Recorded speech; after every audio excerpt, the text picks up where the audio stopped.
नमस्कार साथियों, स्वागत है आप सबका हमारे चैनल पर। साथियों, ये वीडियो एक बहुत ही इंपॉर्टेंट मुद्दे के ऊपर लेकर आए हैं। तो वीडियो को शुरू करने से पहले एक बार चैनल को सब्सक्राइब करिए और बेल आइकन दबाइए।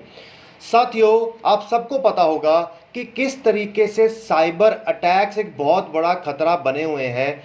चाहे किसी की पर्सनल इंफॉर्मेशन हो, चाहे किसी के बैंक अकाउंट से पैसा निकालना हो, किसी देश की डिफेंस सिक्योरिटी को खतरा हो, ये साइबर थ्रेट आज के टाइम पे सबसे बड़ा खतरा माना जा रहा है।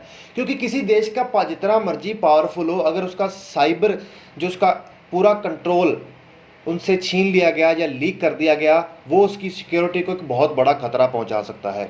तो ऐसा ही कुछ से लड़ने के लिए भारत ने सोशल मीडिया नेटवर्किंग साइट्स के ऊपर कंट्रोल करने के लिए कुछ नए रूल्स लेकर आए हैं। आप सबको पता होगा कि किस प्रकार इन सोशल मीडिया वेबसाइट्स के पास हमारी मिनट मिनट की इंफॉर्मेशन भी होती है। तो कह लीजिए तो हमारी पूरी कुंडली इनके पास होती है, हमारी लोकेशन भी इनके पास होती है। कुछ 12 कंपनियों के ऊपर रिसर्च की गई और पाया गया उनमें से 11 कंपनीज ऐसी थी जो कि इस इंफॉर्मेशन को थर्ड पार्टी को दे रही थी, जो कि इसे अलग अलग मकसद के लिए इस्तेमाल कर सकते हैं। आप ये समझ लीजिए कि उन कंपनीज का जिन्होंने हमने कभी नाम भी नहीं सुना, वो हमें एक एक मिनट तक ट्रैक कर रही हैं, हम क्या कर रहे हैं क्या नहीं कर रहे हैं, हमारी मूवमेंट्स को ट्रैक कर रहे हैं, हमें अपने अननोन एजेंट्स के रूप में इस्तेमाल कर रहे हैं, हमारे दिमाग को अपने हिसाब से वो कंपनीज कंट्रोल कर रही हैं, हमारे सामने हमारी हैबिट्स के हिसाब से एडवर्टाइजमेंट्स दिखाई जाती हैं। मतलब इसका काफ़ी गलत इस्तेमाल हो सकता है। अगर आप किसी देश की नेशनल सिक्योरिटी की बात भी करें तो उसकी जनता को गुमराह करके भी एक बहुत बड़ा नेशनल सिक्योरिटी को ये थ्रेट पहुंचाया जा सकता है।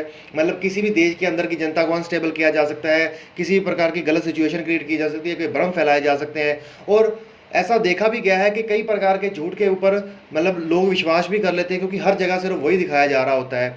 तो ये एक नेशन सिक्योरिटी का एक बहुत बड़ा खतरा होता है। और हम देखते हैं कि किस प्रकार से दूसरे देश में बैठकर हैकर्स या साइबर अटैक्स पे कंट्रोल करने वाले लोग दूसरे देशों की डिफेंस की इंफॉर्मेशन को लीक कर लेते हैं, किसी के फाइटर जेट्स की इंफॉर्मेशन लीक कर लेते हैं। और चाइना जैसा देश तो इसमें सबसे बड़ा प्लेयर निकल के आता है। अगर फेसबुक, व्हाट्सएप, इंस्टाग्राम की बात करें, ये ऐसे सोशल मीडिया नेटवर्किंग साइट्स हैं जिसके ऊपर हम 24 घंटा मौजूद रहते हैं और हर एक सेकंड रहते हैं। व्हाट्सएप के ऊपर तो कुछ ज़्यादा डिपेंडेबल सब, और सारी इंफॉर्मेशन हमारी व्हाट्सएप के पास पड़ी होती है। क्या हम आपस में बात कर रहे हैं घर वालों के साथ या किसी भी के साथ क्या बात कर रहे हैं।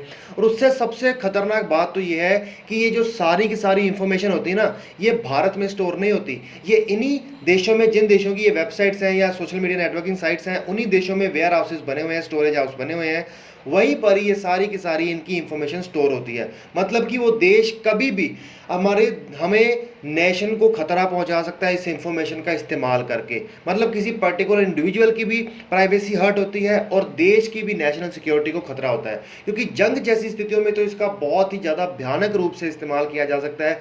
और वैसे भी कहीं ना कहीं इन देशों की कंपनियां भी हमें रेगुलेट करने में लगी हैं। हम सब जानते हैं कि किसी भी देश को ताकतवर बनाने के लिए उसकी अर्थव्यवस्था को ताकतवर बनाना पड़ता है।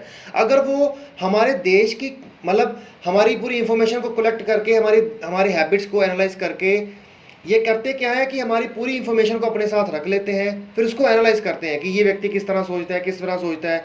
तो अगर हमारे ही देश की कंपनियों को हमारे सामने गलत तरीके से पिक्चर किया जाएगा और अपनी कंपनियों को हमारे सामने अलग बढ़िया तरीके से पिक्चर किया जाएगा, तो कहीं ना कहीं हमारे देश की कंपनियों को घाटा होगा, तो उससे हमारे देश को घाटा होगा। तो ये कई तरह की स्ट्रेटजीज के रूप में इसका इस्तेमाल किया जा सकता है। तो अभी जो ये रूल्स लेकर आए हैं, ये हमारे लिए एक राम बाण के लिए की तरह इस्तेमाल हो सकते हैं, जिससे हम बहुत सारी क्रिटिकल इंफॉर्मेशन को हम बचा कर रख सकते हैं। हालांकि मैं तो ये कहूँगा कि जो स्टोरेज हाउस है, सरकार को ये नियम बनाने चाहिए कि भारत के लोगों की इंफॉर्मेशन भारत के अंदर ही स्टोर की जाएगी, ताकि सरकार जब मर्जी चाहे इन कंपनीज को अपनी उंगलियों पर नचा सके, ना कि ये कंपनियां हमारी सरकार को अपनी उंगलियों पर नचा सके।